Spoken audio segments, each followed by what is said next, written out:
Assalamualaikum warahmatullahi wabarakatuh. Hai teman-teman semua, apa kabar? Semoga selalu dalam keadaan sehat ya, amin. Perkenalkan, nama saya Anindya Kirana Putri Ningrum, NIM 22251900082, kelas 5A, jurusan Pendidikan Matematika, Universitas Sultan Ageng Tirtayasa. Pada video kali ini saya akan menjelaskan materi tentang pembuktian teorema limit pusat. Teorema limit pusat 7.5. Misalkan Y dan Y1, Y2, Y3 dan seterusnya adalah variabel acak dengan fungsi pembangkit momen MT dan M1T, M2T, M3T dan seterusnya berturut-turut jika limit N mendekati T hingga Mn dalam kurung T sama dengan M dalam kurung T untuk semua T bilangan real, maka fungsi distribusi Yn konvergen ke fungsi distribusi Y sebagai N mendekati T hingga. Buktinya yaitu berdasarkan teorema 7.4, UN sama dengan akar N dalam kurung Y bar min mu per sigma, dan berdasarkan teorema 7.1, Y bar sama dengan 1 per N, sigma dengan batas bawah I sama dengan 1 dan batas atas N YI, sehingga diperoleh UN sama dengan dalam kurung akar N Y bar per sigma min akar N mu per sigma sama dengan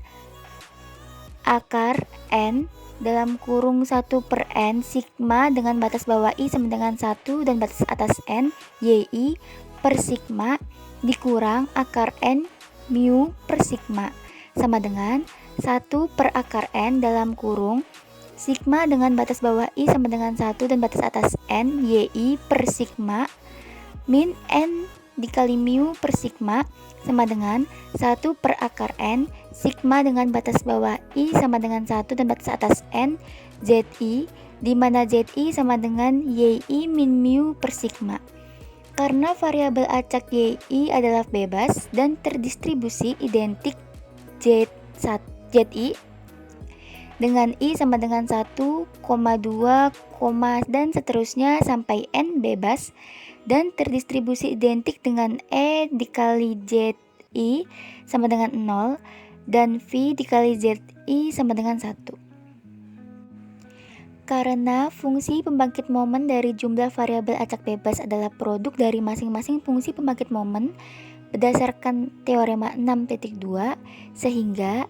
M sigma ZI sama dengan MZ1 dikali T dikali MZ2 dikali T dikali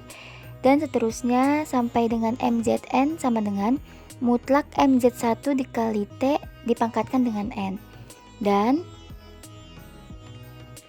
MUN dikali T sama dengan M sigma ZI dalam kurung T per akar N sama dengan mutlak dari MZ1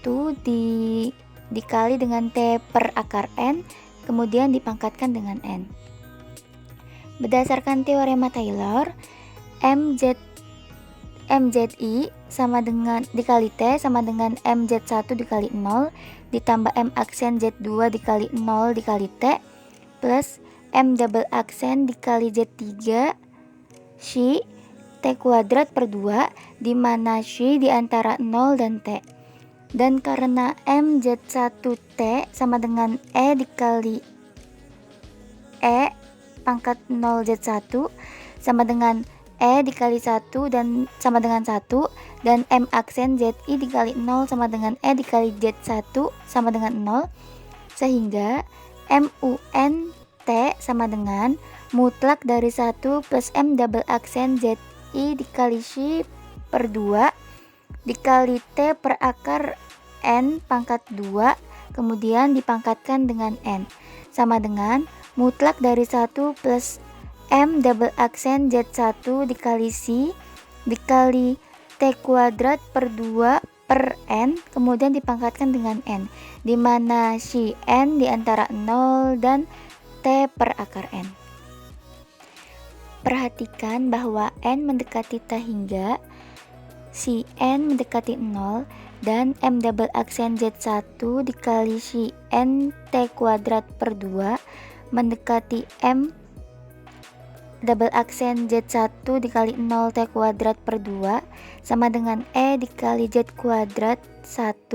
dikali T kuadrat per 2 sama dengan T kuadrat per 2.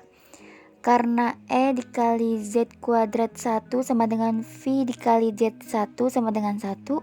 ingat bahwa jika limit N mendekati tak hingga Bn sama dengan B, maka limit N mendekati tak hingga 1 plus Bn per N dipangkatkan 2 sama dengan E pangkat B, sehingga limit N mendekati tak hingga MUN dikali T sama dengan limit N mendekati tak hingga mutlak dari 1 plus M double aksen Z1 dikali si T kuadrat per 2 per N, kemudian dipangkatkan dengan N sama dengan E pangkat T kuadrat per 2.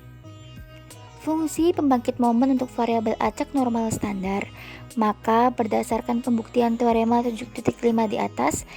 kita dapat menyimpulkan bahwa UN memiliki fungsi yang konvergen ke fungsi distribusi dari variabel acak normal standar. Maka hal ini terbukti. Sekian video penjelasan dari saya, kurang lebihnya saya mohon maaf. Terima kasih. Wassalamualaikum warahmatullahi wabarakatuh. Sampai bertemu lagi.